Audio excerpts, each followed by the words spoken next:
Assalamualaikum warahmatullahi wabarakatuh.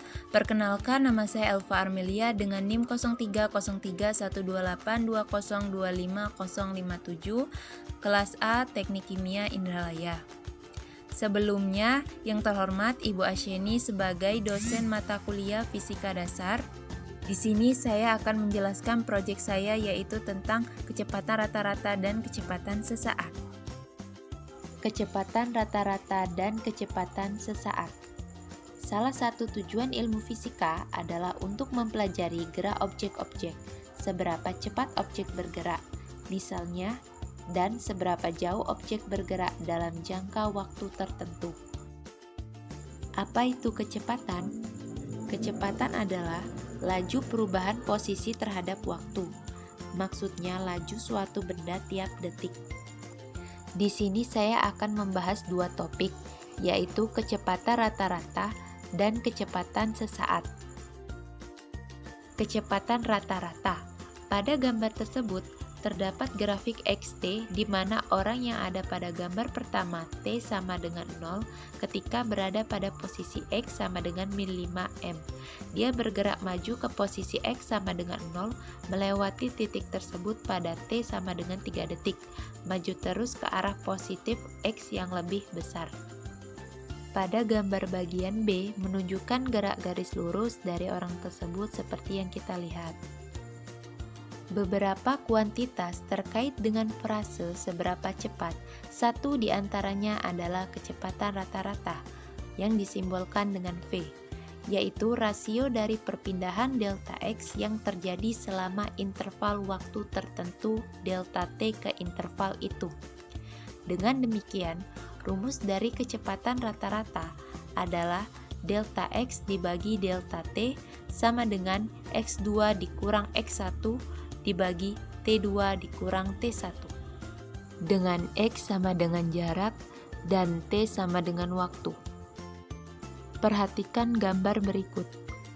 Pada gambar menunjukkan bagaimana cara mendapatkan kecepatan rata-rata pada gambar sebelumnya untuk interval waktu T sama dengan 1 detik sampai T sama dengan 4 detik. Pada gambar, perhitungan kecepatan rata-rata antara T sama dengan 1 detik dan T sama dengan 4 detik sebagai kemiringan garis yang menghubungkan titik-titik pada kurva T yang mewakili waktu tersebut. Untuk interval waktu tersebut, kecepatan rata-rata adalah 2 meter per second.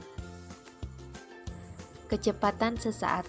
Sekarang kita telah mengetahui seberapa cepat sesuatu bergerak seperti kecepatan rata-rata yang diukur selama interval waktu delta T.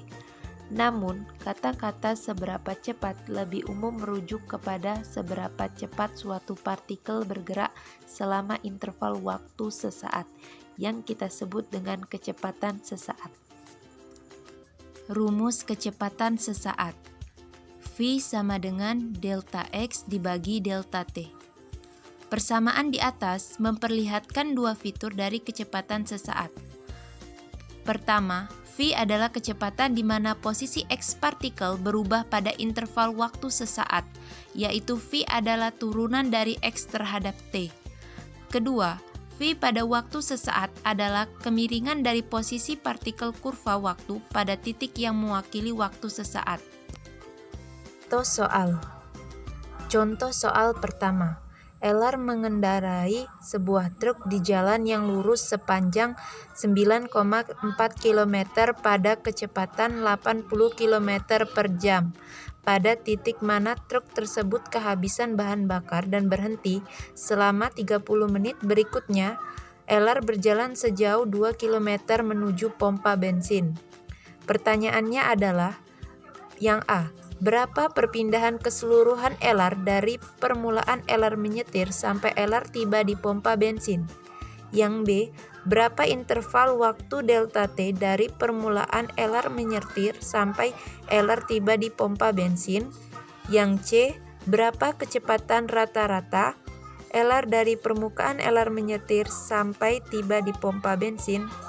Selesaikan dengan perhitungan. Penyelesaian. Untuk menyelesaikan pertanyaan yang A, terlebih dahulu kita mengetahui bahwa LR bergerak pada arah positif sumbu X dari posisi awal X1 sama dengan 0 ke posisi kedua X2 di pompa bensin. Posisi kedua berada pada X2 sama dengan 9,4 km ditambah 2,0 km sama dengan 11,4 km. Maka perpindahan keseluruhan LR adalah 11,4 km pada arah positif sumbu X. Untuk menyelesaikan pertanyaan yang B, kita perlu mengatur ulang dan memasukkan data ke dalam persamaan, sehingga diperoleh dengan hasil 0,6137 jam.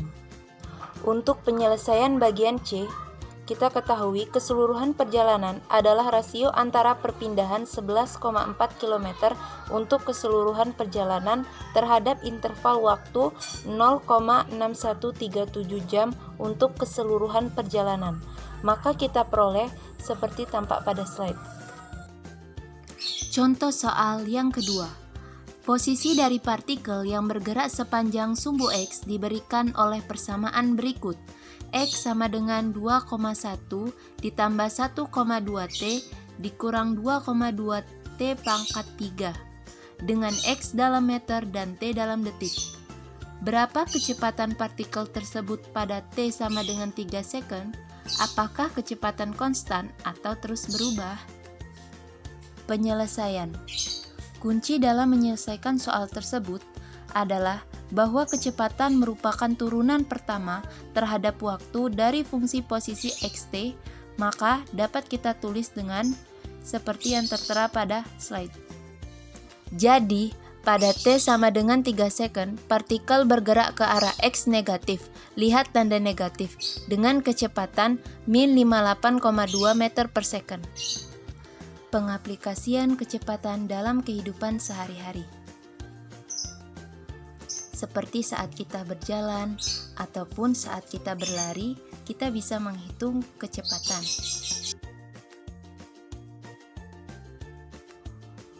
Terima kasih kepada Ibu Asyeni dan saya meminta maaf bila ada kata-kata yang tidak sopan. Dan saya akhiri, wassalamualaikum warahmatullahi wabarakatuh.